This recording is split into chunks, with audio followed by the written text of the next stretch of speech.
My name is Alicia Baker, and I'm a captain in the United States Army. At 34 years old, I've commanded hundreds of soldiers and faced situations most people only see in movies. But the moment that broke me didn't happen on a battlefield. It happened in my own living room. A few years ago, I came home from a deployment, and my mother threw a party. When a neighbor asked what I did, my mother just laughed and answered for me. "Oh, she does some little administrative thing for the Army. Our Annie is the real star." She said it while holding up a newspaper article about Annie's latest marketing success. The room filled with polite laughter, and I just stood there, in my dress uniform, feeling smaller and more worthless than I ever had before. That scar never healed. They didn't know that my little administrative thing was about to become the main event at Annie's glamorous engagement party, and that their laughter was about to die in their throats. Let me know where you're watching from in the comments, hit that like button, and subscribe if you've ever had your own accomplishments diminished by your own family. This story is for you. The air in Grand Isle, Louisiana, was thick enough to chew. It was a toxic cocktail of diesel fuel, brackish floodwater, and the damp, decaying scent of the bayou itself. For 36 straight hours, this had been my world. My face was raw, chapped by the relentless wind and stinging rain of Hurricane Cronus. My fatigues were stiff with dried mud, a second skin caked over a body that ached with a fatigue so deep it felt like it had settled into my bones. I stood on the hood of a Humvee, my boots planted firm, and surveyed the devastation.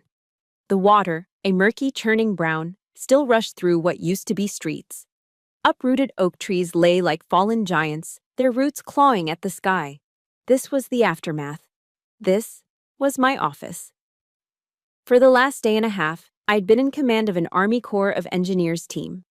We'd cleared roads blocked by debris that looked like a giant had emptied his pockets, and we'd rescued a family of 4 trapped in the attic of their home, the structure groaning under the strain of the floodwaters, threatening to collapse at any moment.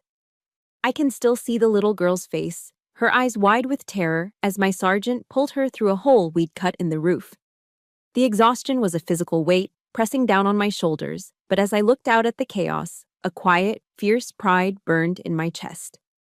Just ahead, one of my soldiers had planted a small American flag on a pile of rubble that might have once been a local diner. It was a makeshift gesture, a small act of defiance against the storm's fury, but it was everything. This was my world. It was messy, chaotic, and dangerous, but it was real. It was a world where actions mattered more than words, where your worth was measured by what you did, not by who you knew. I belonged here. As a brief, fragile silence fell between gusts of wind, the memory ambushed me, as it often did in these quiet moments. It was from that party, years ago. I saw Annie, my younger sister, dazzling in a shimmering cocktail dress, her arm linked through mine. She was pulling me toward her circle of friends, their faces flushed with wine and laughter. "This is my sister, Alicia," Annie had announced with a bright, dismissive smile. "Don't worry, she's harmless." The group erupted in a peal of laughter. It wasn't intentionally cruel laughter, it was light, unthinking, which somehow made it worse. It was the kind of laughter you give to a child's silly joke. My mother was standing nearby, sipping a Chardonnay, and she smiled too. It was a smile of approval, a smile that confirmed Annie's assessment. Harmless. The word had lodged itself in my mind like shrapnel. It didn't just mean safe. In that context, it meant insignificant, unimportant. A piece of furniture in the room of her life, someone you could pat on the head and safely ignore. In that moment, standing in my own family's living room, I realized I could have evaporated into thin air and no one would have noticed until it was time to clear the empty glasses. I remembered a quote I'd once read from General Patton. "Measure a man by how he stands up after falling, not by how he falls." I had been trying to stand up from that fall ever since. My phone buzzed in my pocket, pulling me from the memory and back to the humid Louisiana air. I pulled it out, the screen glowing against the gray twilight. A string of text messages from my mother. My heart did a familiar, tired little flip. Maybe this time would be different. Maybe she'd seen the news about the hurricane, but there was no, "Are you okay?" No, "Are you safe?" The first message was a picture. A lavender bridesmaid dress, elegant and simple. The second message followed immediately. Mom, you're wearing this.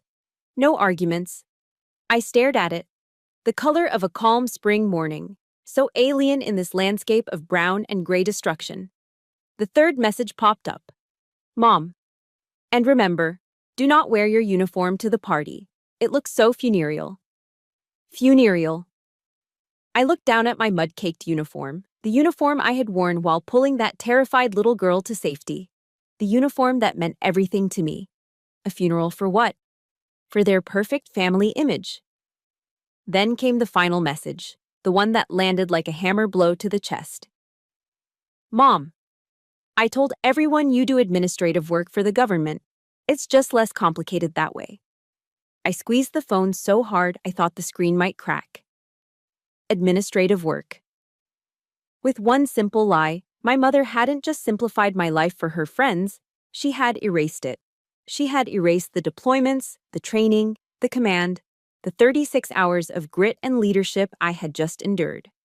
She'd replaced Captain Alicia Baker with a quiet, harmless clerk who wouldn't make anyone uncomfortable. Before I could even process the sting, another message came through.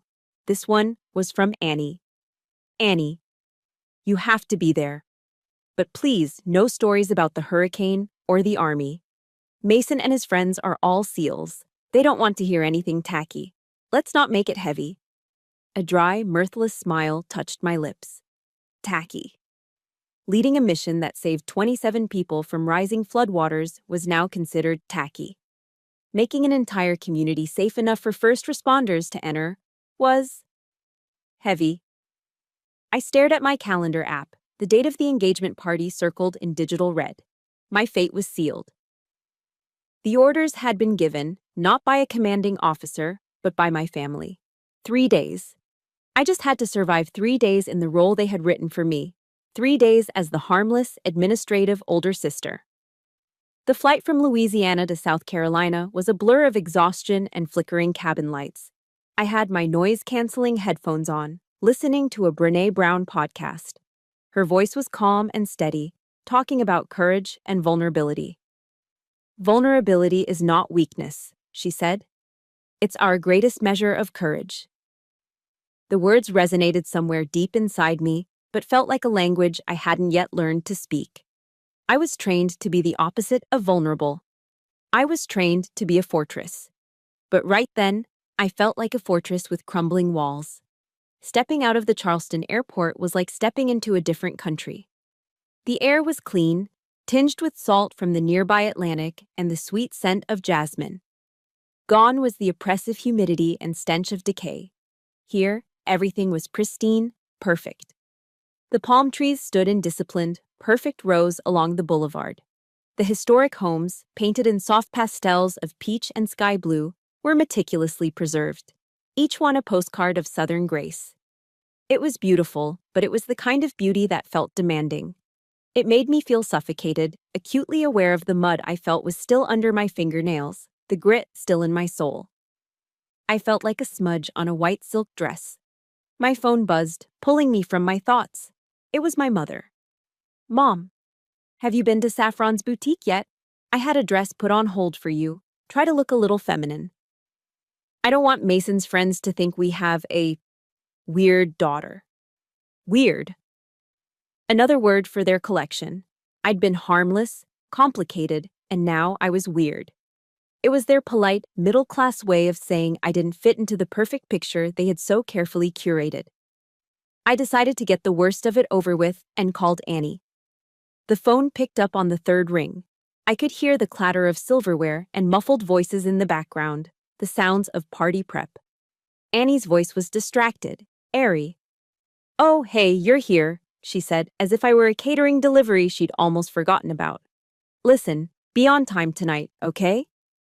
And, did Mom talk to you? Just don't bring up work.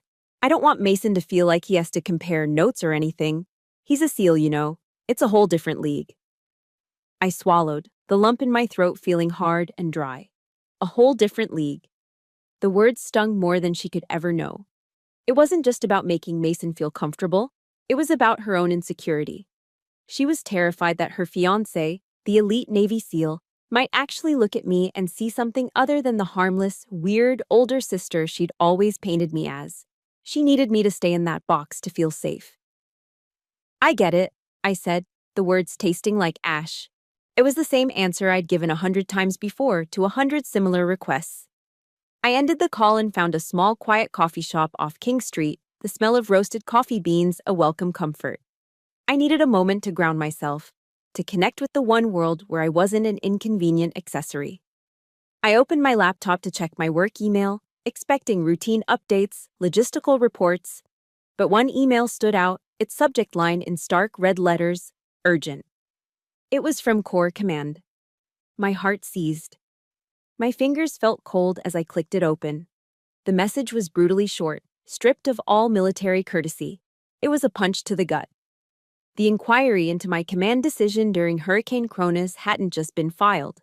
It had been escalated. An official complaint had been lodged by a junior officer. I stared at the screen, the words blurring. A cold dread washed over me, a feeling I hadn't felt even when the floodwaters were rising around my Humvee. My career. The one place I was Captain Baker, not harmless Alicia. The one place where my judgment, my strength, my very essence had value. It was my fortress, and its foundations were suddenly cracking. The ground beneath my feet, the only solid ground I had, felt like it was splitting apart. That night, sleep was impossible. My hotel room overlooked the quiet, historic streets of Charleston, where gas lamps cast a warm, golden glow on the cobblestones. The city was peaceful, asleep under a blanket of Southern charm. But inside me, a war was raging. I've always been a soldier, comfortable fighting one enemy at a time. But this was different. I was fighting on two fronts at once, one against the quiet, insidious judgment of my family, and the other against a threat that could end everything I had worked for. The loneliness was crushing. It was a profound, suffocating emptiness that felt heavier than any rucksack I'd ever carried. In my go bag, I kept a small pocket-sized Bible, its cover worn smooth from years of use, a habit I'd picked up in basic training. I wasn't looking for a miracle. I was just looking for a little bit of solid ground. I flipped it open to the page I always did, the paper thin and soft under my thumb. Psalm 23. Yea, though I walk through the valley of the shadow of death, I will fear no evil, for thou art with me. If you've ever felt like you were fighting a battle all by yourself, with no one in your corner, please support this story with a like, and comment the word alone below. Let's show each other we're not the only ones. Tonight, that valley felt deeper and darker than ever before. And for the first time in a long time, I was afraid I was walking it completely on my own. The Uber dropped me off in front of a sprawling historic mansion in the South of Broad neighborhood. It wasn't just a house, it was a statement. Majestic oak trees, draped in ghostly Spanish moss, stood sentinel on either side of a manicured lawn. Warm golden light spilled from the tall multi-paned windows, promising an evening of elegance and celebration. The air was fragrant with the heady perfume of magnolias and gardenias, a scent so thick and sweet it felt like a silken veil. For a moment, a tiny, foolish flicker of hope sparked within me. Maybe tonight could be different. Maybe I could just be a sister at a party. The hope died the moment I stepped through the grand double doors. The inside was a whirlwind of controlled chaos. Caterers in crisp black uniforms moved with silent efficiency, arranging massive bouquets of white peonies on linen-draped tables.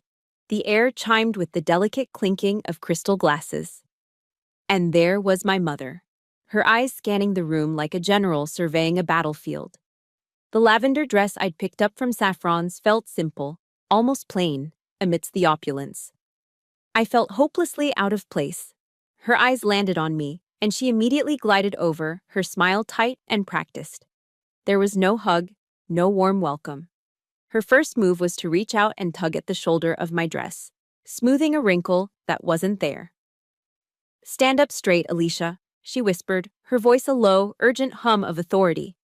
"You look like you're bracing for combat." Before I could even respond, her hand was on my elbow, steering me away from the main hall, away from the arriving guests. She led me through a swinging door into the bustling heat of the kitchen. The air here was different, alive with the savory smells of garlic butter and grilling shrimp. A sous chef glanced up at us, then quickly looked away, sensing the tension. My mother bypassed the champagne flutes and handed me a glass of ice water. It felt less like a refreshment and more like a prop. "Listen to me, Alicia," she began, her voice dropping to a serious, conspiratorial tone. "I need you to understand something. Tonight is Annie's night. Your sister has worked so hard for this, to build this life, to find a man like Mason. Everything has to be perfect." I nodded slowly. I'd heard this speech, or versions of it, my entire life. The Annie's night speech, the Annie's graduation speech, the Annie's first job speech. It was a familiar refrain, the background music of my existence. But she wasn't finished. She leaned closer, and this time her words had an edge as sharp as a shard of glass. "Mason comes from a different world. His family, they're prominent people, Alicia. I don't want them thinking we're unrefined." The word hung in the air between us, smelling more foul than the kitchen garbage. Unrefined. Me. I was the unrefined element that threatened to tarnish her masterpiece. "I understand, Mom," I said, my voice weary. I could feel the familiar weight of resignation settling on my shoulders. "I won't say anything about—" She cut me off, her perfectly manicured hand landing on my shoulder. It wasn't a comforting touch. It was a grip, pinning me in place. She looked directly into my eyes, and for the first time, I saw past the maternal concern into the cold, hard fear that was driving her. "It's not just about not talking, Alicia. I need you to be faded. I need you to blend in." Her voice was soft, almost pleading, but her eyes were unwavering, resolute. "Annie is very sensitive. You know that. Your success, this powerful way you carry yourself, it makes her feel insecure. You're her big sister. It is your duty to protect her feelings. Don't turn her engagement party into some kind of competition. Just be my harmless Alicia for one night. Can you do that for me?" The sentence hit me with the force of a physical blow. It is your duty to protect her feelings. It was no longer a request. It was an assignment, an order. My role in this family was not to be a daughter, but a shield. A screen to project Annie's light upon by making myself dimmer. The words were a verdict, a life sentence, slamming the door on any last, lingering hope I had for being seen. I remembered something an old colonel at West Point used to say. "In the fog of war," he'd lecture, "trust your compass, not the screaming around you. Your compass is your integrity." But in this room, the screaming was silent, and my compass was spinning wildly. I didn't say anything else. There was nothing left to say. I just looked at my mother, the woman who had given me life, and was now demanding I put that life away, tuck it into a dark corner where it wouldn't cast a shadow. A strange numbness began to spread through me, starting in my chest and radiating out to my fingertips. The anger was gone. The sadness was gone. All that remained was a cold, hollow void. I was used to being overlooked, to being minimized. But this was the first time she had said it out loud. The first time she had explicitly acknowledged that my existence, as I was a problem to be managed. Slowly, I gave a single, stiff nod. My voice, when it came out, was flat, devoid of emotion. "Yes, Mom. I would play my part. I would be the faded, harmless, administrative sister. I would be a ghost at the feast." But what neither of us knew was that tonight, the stage curtain was about to be torn to shreds. I did exactly as I was told. I found a quiet corner near a towering fiddle-leaf fig tree, nursing my glass of water, and made myself as small as possible. I became part of the wallpaper. The party was in full swing now, a symphony of smooth jazz from a live trio, the cheerful chatter of Charleston's elite, and the constant musical clinking of glasses. I watched my mother circulate through the room, a gracious hostess in her element. At one point, she gestured vaguely in my direction while talking to a group of her friends.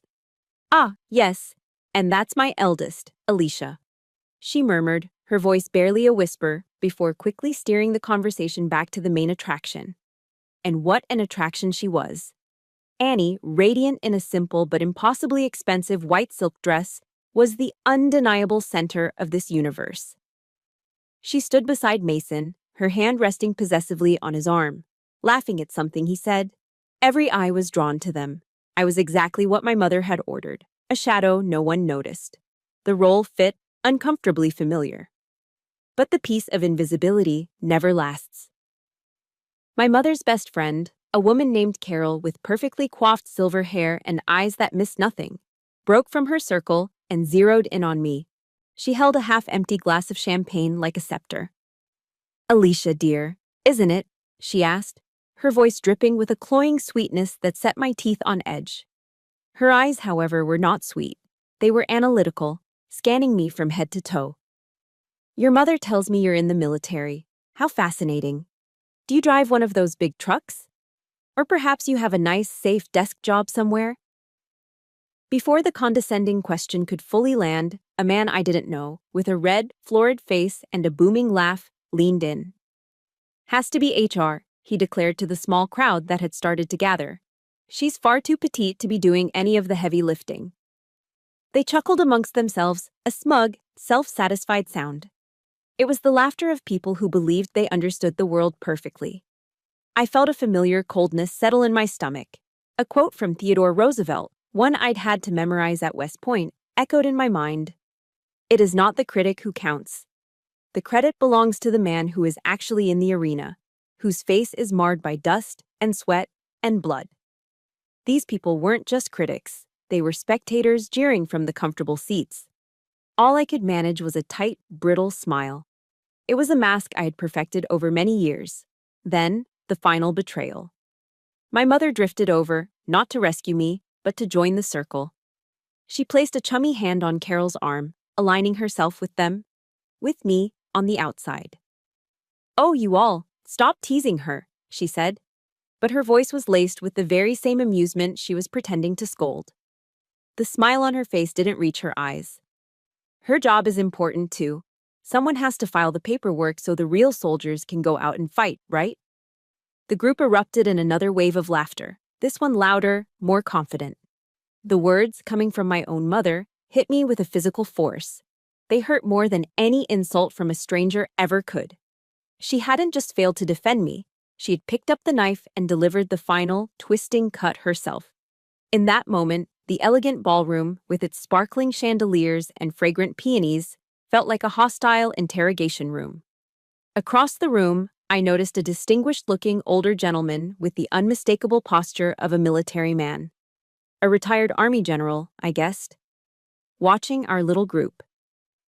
His expression wasn't pity, but an intense, analytical curiosity. I couldn't breathe. The air felt thick and heavy, and the walls of the grand room seemed to be closing in. My only thought was escape. I needed to get out, to find a quiet place where I could reassemble the pieces of myself. Just as I was about to turn and flee, Annie and Mason passed by. Annie shot me a look, a sharp warning glare that clearly said, "Don't you dare make a scene." But Mason, who had overheard the tail end of the conversation and the burst of laughter, stopped. His easygoing smile vanished. He looked at the circle of amused faces, at my mother still standing beside Carol. And then his eyes landed on me. He saw me standing there, perfectly still, my face a blank mask of composure. But a man trained in observation, a man who had survived by reading the subtlest cues, saw something else. He saw the truth. His posture shifted. The affable fiancé disappeared, replaced by something harder, more focused. He stepped forward, and his voice, calm, deep, and clear, cut through the lingering laughter like a command. "Actually," he said, addressing the group but looking at me, "speaking of the military, we were just studying a fascinating training operation down at Coronado recently."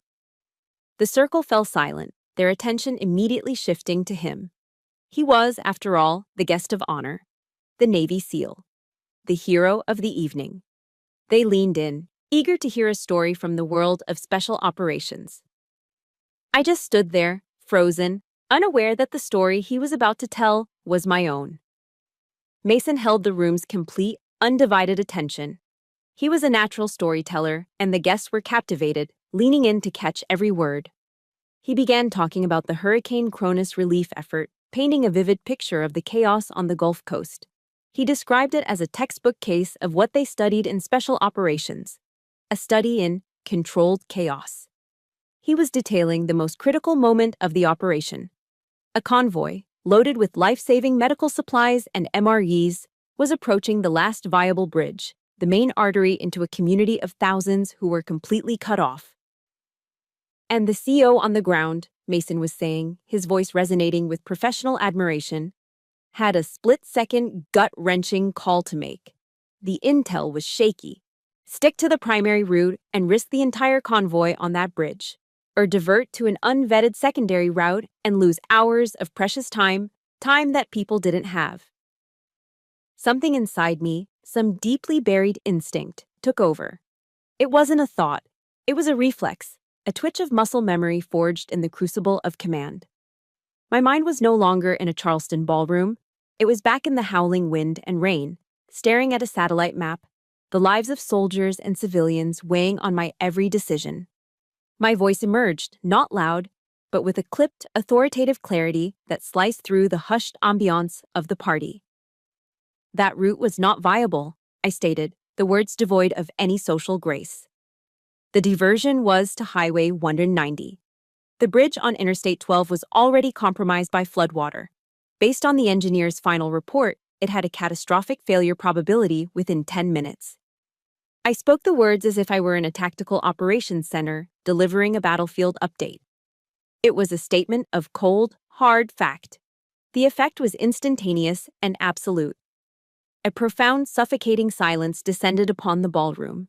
It was a vacuum that sucked all the air and life out of the room. The gentle jazz music from the trio faltered, a single confused note from a saxophone dying a lonely death before it too went silent. Every whisper, every murmur ceased.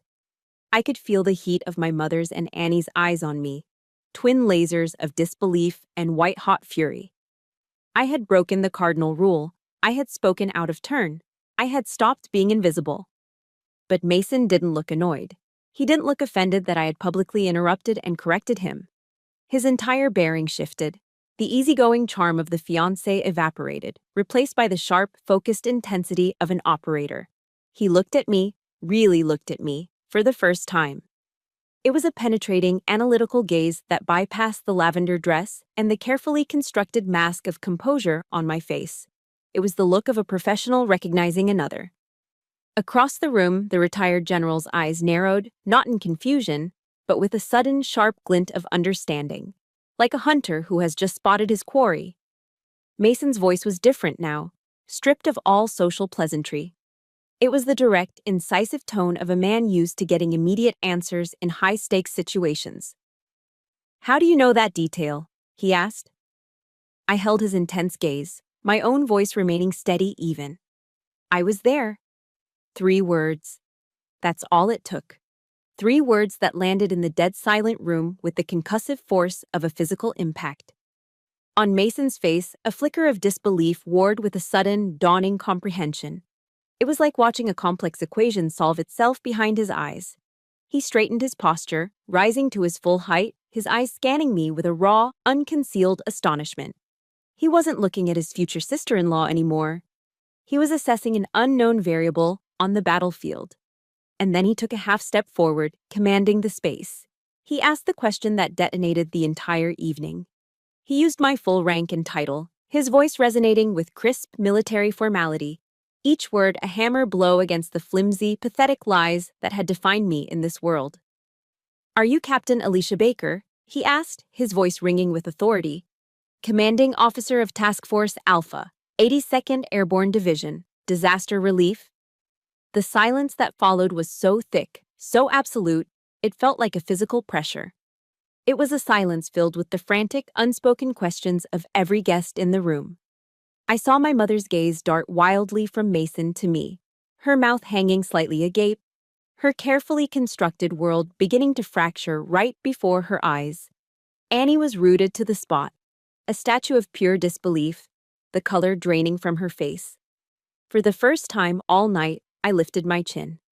I felt a quiet, solid certainty settle deep within me.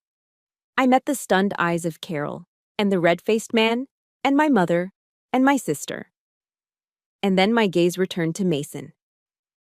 My voice was firm, unwavering, and clear. Yes.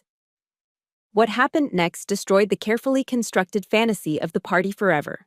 Mason, the elite Navy SEAL, the celebrated hero of the night, snapped to attention. He brought his heels together with a singular percussive crack that echoed like a gunshot through the stunned silence of the grand ballroom. Then, his arm shot up, his hand slicing the air in a perfect, razor-sharp salute. His fingertips touched the brim of an invisible patrol cap, his arm a rigid line of profound, unambiguous respect. It was a gesture delivered from one warrior to another. It was directed, with unwavering precision, straight at me. Across the room, as if connected by an invisible thread of discipline, 3 other men, Mason's SEAL teammates, also snapped to attention, an unquestioning chain of command, their bodies rigid. The retired general broke into a slow, deeply satisfied smile, a look of pure vindication. A collective gasp swept through the crowd. Carol, her mouth open in a perfect O of shock, let her champagne flute slip from her trembling fingers. It shattered on the polished hardwood floor, the sound unnaturally loud, violent, the only noise to break the spell. Annie brought a hand to her mouth, a choked, inaudible sound escaping her lips.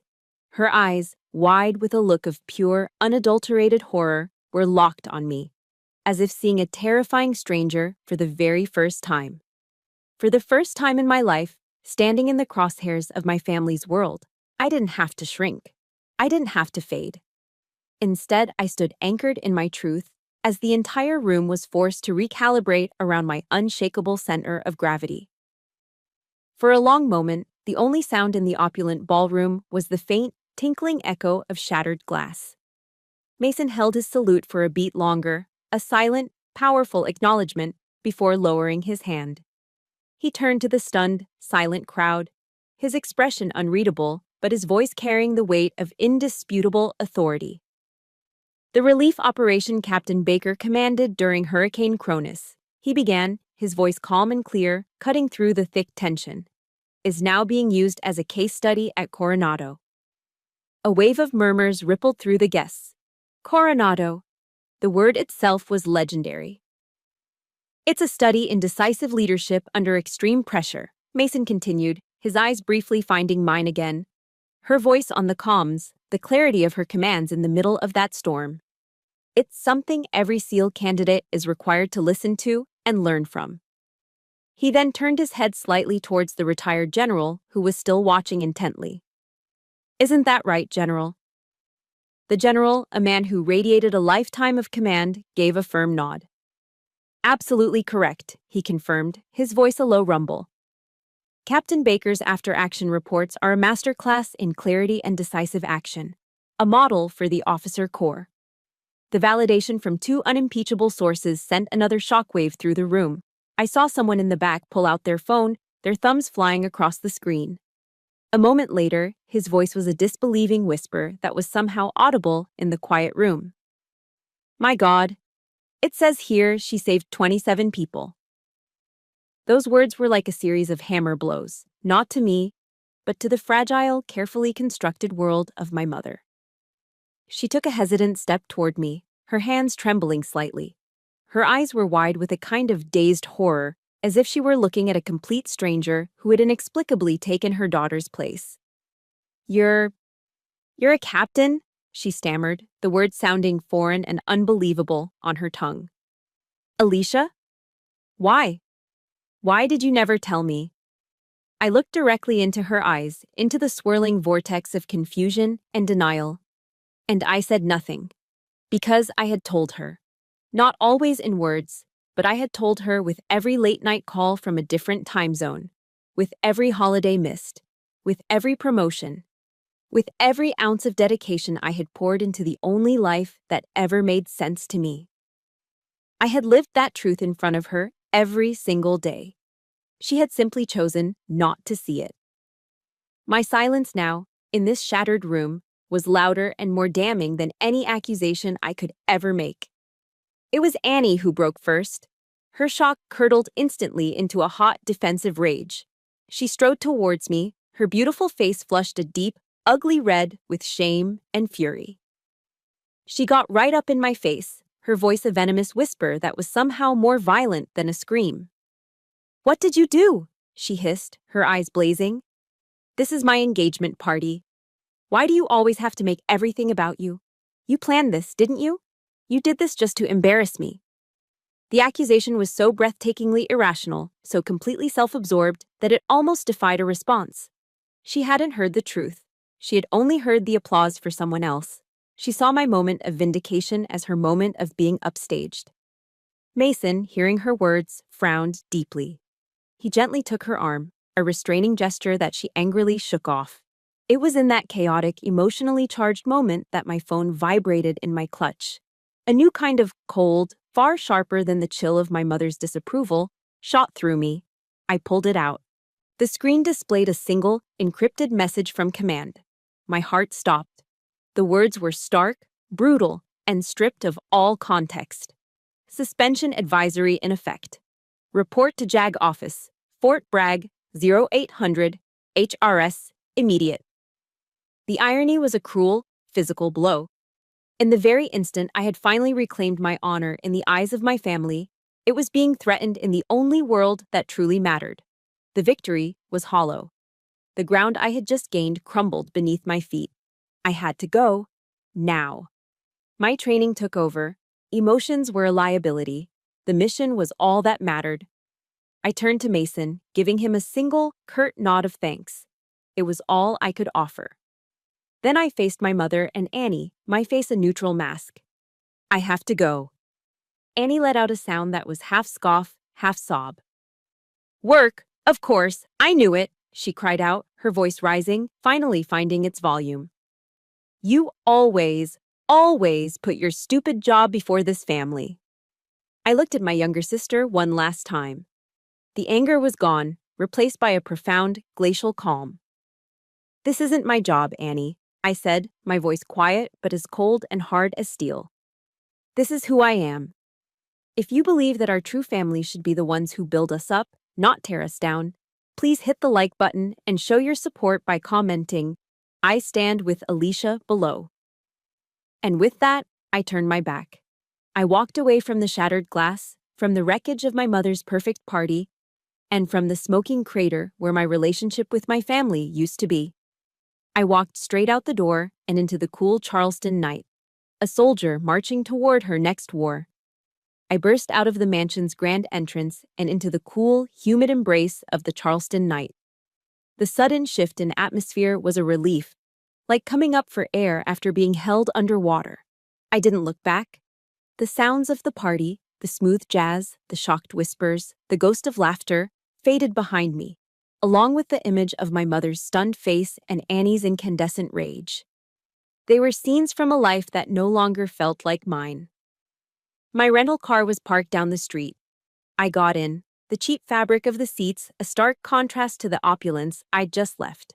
I turned the key, and the engine rumbled to life. There was no time for the bittersweet satisfaction of my vindication, no time for the deep, aching sorrow of my family's betrayal. The moment I put the car in drive, the emotional part of my brain shut down and the command officer took over. A new mission had just dropped. My objective was clear. Mission, Fort Bragg, North Carolina. ETA, 800 hours. Obstacle, a formal complaint that could detonate a 15-year military career. I punched the destination into the GPS, and the calm robotic voice of the navigator became my sole companion for the long night ahead. In 200 feet, turn right. It was a simple, direct order. I could deal with that. The miles dissolved under the tires as I merged onto Interstate 95, heading north. The darkness of the highway was punctuated by the rhythmic, hypnotic glow of the overhead lights, each one a yellow pulse in the vast emptiness. This was my new operational theater. My mind, trained for strategic analysis, began reconstructing the incident, running a mental after-action report. The decision to divert the convoy from the I-12 bridge. Why did I make that call? The data flooded my memory. The engineer's report, ambiguous but leaning negative. The rising water levels, faster than the NOAA models predicted. The wind shear, gusting at speeds that could compromise the structural integrity of an already stressed bridge. It wasn't a guess. It was a calculated risk assessment under extreme duress. My decision had been sound. So, who filed the complaint? The name formed in my mind with near certainty. Lieutenant Miller. A young Green officer, fresh from West Point on his first major disaster relief op. I remembered his voice over the radio, tight with anxiety, questioning my order to divert. He'd called it an unnecessary deviation from the op plan. He hadn't seen the bigger picture, he'd only seen the rulebook. He had been scared. And now he was likely trying to preemptively cover his own career by painting my command decision as reckless. He was sacrificing his integrity to protect his fitness report. I needed evidence, hard data. I ran through a mental checklist, communications logs, the complete radio transmission recordings, satellite imagery of the water levels just before and after my decision. All of it was on my encrypted laptop, safe in my go bag on the passenger seat. My entire defense was in that bag. We have a saying in the Army, the 6 Ps. Proper planning and preparation prevents poor performance. My entire career had been an exercise in the 6 Ps. This would be no different. Sometime after midnight, my phone buzzed on the center console. An unknown number with a California area code. My first instinct was to ignore it. I wasn't in the mood for wrong numbers or telemarketers, but something made me reach for it. Baker, I answered, my voice flat. There was a brief pause on the other end, then a familiar, deep voice. Captain Baker, it's Mason Grant. I was taken aback. Mason? Yeah. Look, I'm sorry for all of that tonight, he said, and his voice was sincere, stripped of any pretense. I just wanted you to know, if you need anything, a character witness, a statement on your professional reputation, anything at all, you have my number. What you did during that storm, the decisions you made, that was the real deal. Truly exceptional. The offer was so unexpected, so genuinely supportive, that for a moment I didn't know how to respond. The man who was about to marry into the family that had spent a lifetime diminishing me was the only one who seemed to see me clearly. Thank you, Mason, I finally said, the words feeling inadequate. I'll keep that in mind. It was a short call, but it felt like a single, steady light in the oppressive darkness of the highway. At least one person in that world saw me for who I am. The first pale pink-gray light of dawn was breaking over the pine trees of North Carolina when I finally saw the signs for Fort Bragg. I drove through the main gate, the young MP in the guard booth snapping a sharp salute as he checked my ID. Here, surrounded by the familiar sights and sounds of a military installation, the tension in my shoulders began to ease. Here, I wasn't the harmless or weird daughter. Here, I was Captain Baker. I was home. I felt a strange sense of calm settle over me. The fear that had been a low hum beneath the surface had evaporated, replaced by a cold, hard focus. I drove to the temporary lodging for transient officers, took a quick, scalding hot shower to wash away the last 48 hours, and began the ritual. I pulled on my crisp Army combat uniform. I laced my boots, pulling them tight. And then I stood before the small mirror, picking up the 2 silver bars of my rank. I carefully pinned the captain's insignia onto my uniform collar. I stared at my reflection, at the woman in the uniform. This was me. Not the faded version my mother wanted, not the tacky sister Annie saw. This was the woman who had earned her place, who had led soldiers, who had made the hard calls. This was my truth. I no longer needed anyone else to acknowledge it. I was ready for the fight. The JAG hearing room at Fort Bragg was sterile and cold. The walls were a pale, institutional gray. The air conditioning hummed with a low, monotonous drone, and the fluorescent lights overhead cast a flat, shadowless glare on everything. It was a room designed to strip away emotion and leave only the hard, unvarnished facts. At a long, polished mahogany table sat the panel.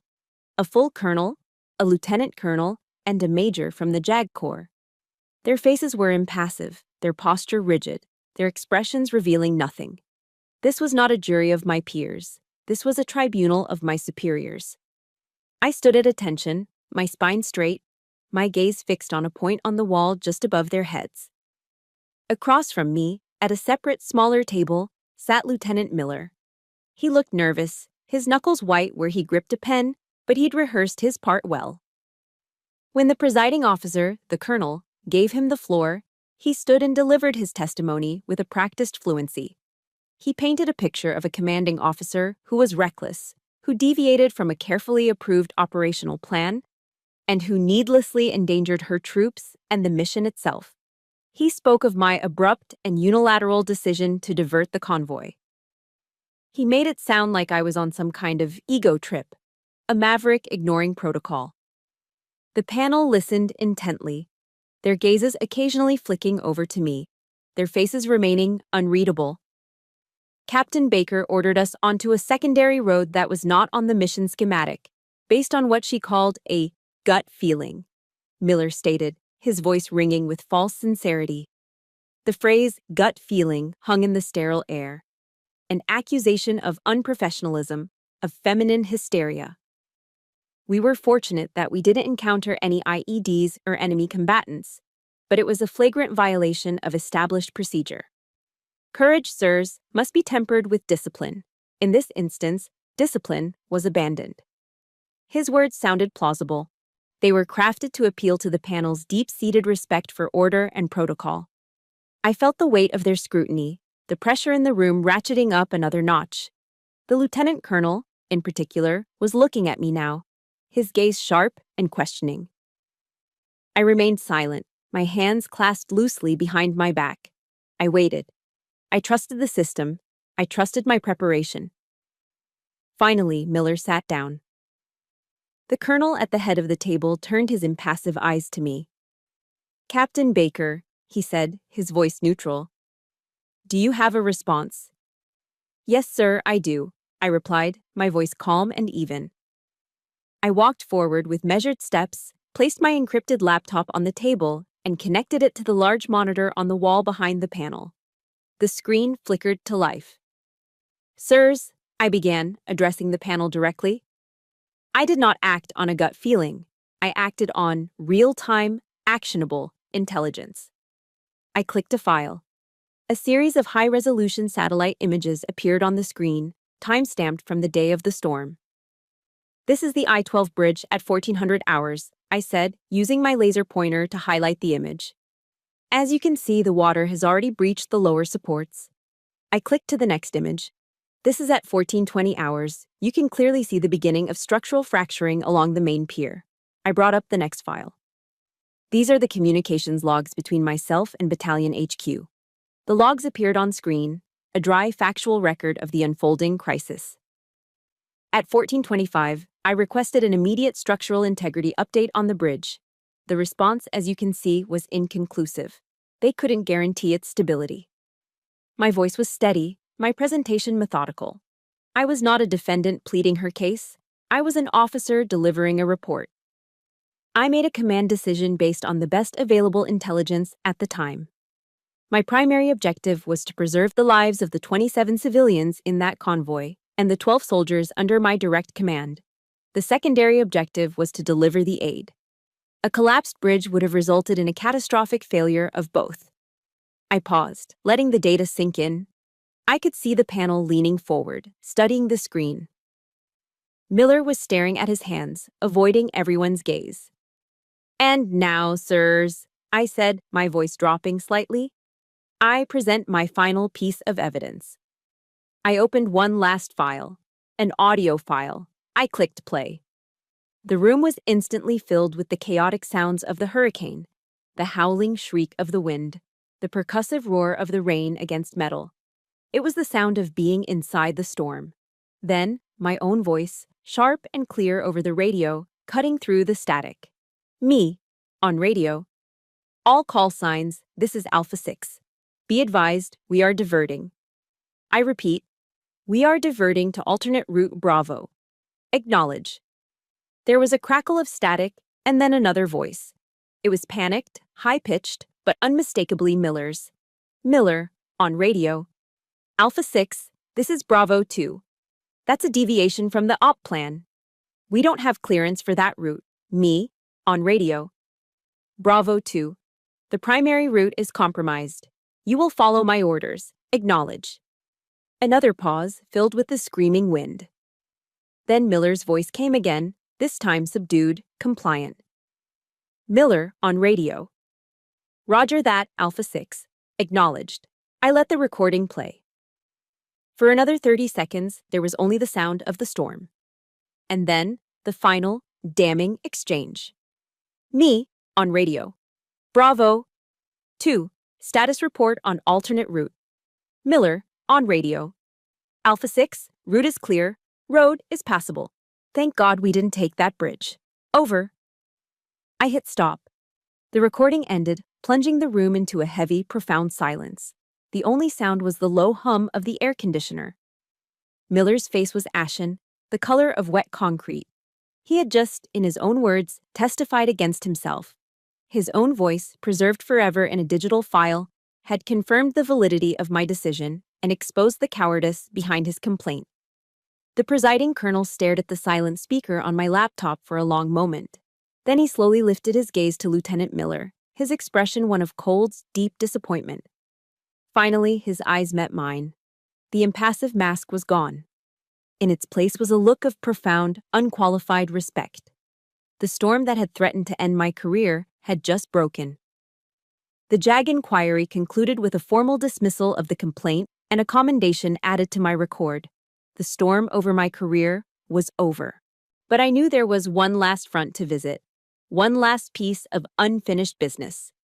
A week later, I was driving down a long, straight road in Nebraska, flanked on both sides by endless fields of late summer corn, their tassels heavy and golden under the vast open sky. Everything looked exactly the same as it had my entire life. The familiar red barn on the horizon, the faded political sign in a neighbor's yard. The landscape hadn't changed, but I had. I wasn't returning this time out of a sense of familial duty or holiday obligation. I was returning to officially close a chapter of my life. I was here to give my own orders. As I pulled into the gravel driveway, the front door opened. My mother stood there, framed in the doorway. She looked older, smaller than I remembered, as if the events in Charleston had aged her a decade. The air smelled of cinnamon and baked apples, her signature apple pie, the scent that had always meant home. She stepped onto the porch and pulled me into a hug. It was stiff, awkward, a gesture of uncertainty. "I'm so sorry, Alicia," she whispered into my shoulder, her voice thin and brittle. I just didn't know." Behind her, hovering in the shadows of the hallway, was Annie. She wouldn't meet my eyes, her gaze fixed on a spot on the hardwood floor. We sat in the living room, the same room I'd grown up in. It felt like a museum of a life that was never mine. The mantelpiece was a shrine to Annie.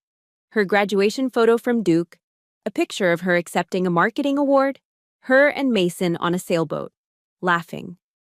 My high school graduation photo was tucked away on a side table, small and collecting dust. The air was heavy, thick with unspoken words. My mother was the first to break the silence, her voice trembling slightly. She began to explain, a long rambling monologue about how she'd always worried about Annie, how Annie had always been more fragile, more in need of protection. She talked about how she just wanted to build up Annie's confidence. It was part confession, part excuse. She was admitting to the crime while simultaneously pleading her own innocence. Annie finally looked up, her eyes red-rimmed. "I'm sorry, Alicia," she said, her voice barely a murmur. "I was so selfish." The apologies, after a lifetime of feeling invisible, felt strangely hollow, like echoes in an empty room. They weren't born of a sudden, profound understanding of my pain. They were born of their own public humiliation. The apologies weren't for me. They were for them, a way to absolve their own guilt. I was just the priest they were confessing to. I listened to it all. I didn't interrupt. My face remained calm, a quiet observer to their emotional turmoil. I felt no surge of anger, no welling of tears. I'd learned a great deal about surviving storms, both literal and emotional. The key was to find the calm center and anchor yourself there. When they finally fell silent, their apologies hanging in the air, they looked at me, waiting for the easy absolution, waiting for me to say, "It's okay," or "I forgive you." It's what the old Alicia would have done: smoothed things over, eased their discomfort, taken responsibility for their feelings. But the old Alicia wasn't in that room anymore. I met my mother's gaze, then my sister's.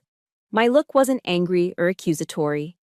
It was just deep and still and clear. "I hear what you're saying," I began, my voice even and measured, each word carefully placed. "But hearing it doesn't erase what happened. It doesn't erase all the years that came before it." I took a quiet breath. I can't be the shadow that allows someone else to shine brighter. I am done making myself smaller. I could see the confusion on their faces. This was not in the script they had imagined. "I will always love you," I continued, and it was the truth. "You are my family. But the dynamic we've lived with is over. I will not shrink myself for your comfort anymore. Never again." I stood up, the movement feeling decisive, final. "I will be at your wedding, Annie. I will stand up there as your sister." I looked directly at her. "But I will be there as myself, as Captain Alicia Baker." Then I turned to my mother. "And Mom, from now on, I hope you can learn to be proud of both of your daughters, for exactly who they are." I didn't wait for a response. I didn't need one. My peace was no longer contingent on their approval. I had said what needed to be said. I walked out of the house, the screen door slapping shut behind me with a sound of finality. As I got into my car and started the engine, a profound sense of lightness washed over me, a feeling I had never known. I didn't need them to change. I just needed them to know that I had. The door to the invisible cage they had built around me had finally been unlocked, and I had just walked out of it, all on my own. 2 months later, I was back in Charleston. Not for a confrontation, but for a celebration. The wedding was held in the same historic district, under the benevolent shade of ancient oak trees. But this time, everything was different. Because I was different. I wore my Army service uniform, the formal, dress blues. The deep blue fabric was perfectly pressed, the brass buttons gleamed, and the rows of ribbons and medals on my chest, symbols of a life lived with purpose, shone softly in the afternoon sun. I was not hiding in a corner. I stood tall, a quiet but undeniable presence. When my mother introduced me to guests, there was a new note in her voice. It was still a little hesitant, a little awkward, but it was clear. "This is my older daughter," she would say, "Captain Alicia Baker." There were no more dismissive whispers, no more polite, condescending laughter. Instead, there were handshakes. There were nods of respect. There were people who looked me in the eye. The most surreal moment came after the ceremony. Annie, looking breathtaking in her white lace gown, found me near the gardens. She didn't say anything at first, just wrapped her arms around me in a tight, fierce hug. It was clumsy, and I could feel her trembling slightly, but it was the most honest physical contact we'd shared in years. "Thank you for being here, Alicia," she whispered, her voice thick with emotion. "And thank you for being you." This time, when she said it, I knew she meant it. The apology wasn't hollow anymore. It was the beginning of something new, something real. Later, as the evening reception began, Mason made his way over, handing me a glass of sparkling water. He was smiling, a genuine, easy smile. "You look sharp, Captain," he said, his eyes crinkling at the corners.